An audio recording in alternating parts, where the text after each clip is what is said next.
In a small dusty village surrounded by golden fields, there lived a young girl named Amina. She was barely 16, with eyes full of dreams and a heart that believed the world was kind. Her mother used to tell her that every sunrise brings new hope, but Amina had no idea that one sunrise would take her hope away. Amina belonged to a poor family. Her father, Rashid, was a farmer who barely earned enough to feed his family. Every day, he worked under the scorching sun, his hands rough, his eyes tired. But poverty isn't the worst pain. It's the feeling of helplessness that breaks you.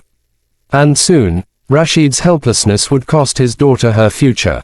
One evening, as Amina helped her mother prepare bread by the dim light of a kerosene lamp, she overheard her parents whispering. Her father's voice trembled. "He's rich, Zainab. If I say no, he'll take the land away. We can't survive that." Her mother gasped. "But she's just a child. Rashid, he's old enough to be her grandfather." Amina froze. The dough slipped from her hands. The air around her felt heavy. Who were they talking about? And why did she feel an ache deep in her chest? The next morning, everything changed. Her father called her to sit beside him. "Amina," he began softly, "you've always been a good daughter. You obeyed us, never complained, and now, I need you to do something for this family." Amina's voice cracked. "What is it, Baba?" He couldn't look into her eyes. "You're getting married." The world around her went silent. Married? To who? Her father hesitated. "To Haji Karim." Amina's breath stopped. Everyone in the village knew Haji Karim, an old merchant with silver hair and a face full of wrinkles. He was older than her father, twice widowed, and known for his temper. "Baba, please, no," Amina whispered, tears filling her eyes. He's too old." But Rashid's heart was already drowning in guilt. "If I refuse, he'll destroy us. I owe him money, Amina. He said he'll forgive the debt if you marry him. It's the only way to save our home." And just like that, her life wasn't hers anymore. When the wedding day arrived, the sky cried for her. Rain poured down, as if the heavens themselves were mourning her stolen youth. Amina stood in a red bridal dress that wasn't hers by choice. It was a cage of silk and sorrow. As drums played and people cheered, she sat motionless beside Haji Karim, a man who smiled with pride, not love. He placed his wrinkled hand on hers, and she felt every dream she ever had crumble to dust. That night, as the guests left and silence filled the air, Amina sat by the window of her new home, a house big enough to echo her loneliness. She looked at the moon and whispered, "Ya Allah, is this my destiny?" But destiny sometimes hides its mercy in the darkest moments. Because what happened next, no one expected. The days after the wedding felt like years for Amina. Every morning she woke up before dawn, cooked breakfast, cleaned the house, and waited in silence. Haji Karim barely spoke to her unless he was giving orders. His house was grand, but it felt like a prison. Cold walls, empty rooms, and a loneliness that echoed louder than any sound. The villagers whispered about her. Some pitied her, others judged her. "At least she's rich now," they said. But no one knew that behind the fancy clothes and gold bangles was a girl whose heart cried every night. Haji Karim had children from his first marriage. Grown men, older than Amina herself. They didn't accept her. To them, she was a shameful reminder of their father's greed. They called her, "that poor girl he bought." Still, Amina endured. She prayed, worked, and smiled when she had to. But inside, she was breaking, bit by bit. Then one evening, while fetching water from the village, she met someone who would change everything. His name was Bilal, a young teacher who had recently come to the village to run a small school. He was kind, calm, and spoke with respect, something Amina hadn't heard in months. He saw her struggling with the heavy water pot and rushed to help. "Let me carry that for you," he said gently. Amina stepped back. "No, thank you, I can manage." But he smiled. "I know you can. Still, it doesn't hurt to have a helping hand sometimes." She looked into his eyes.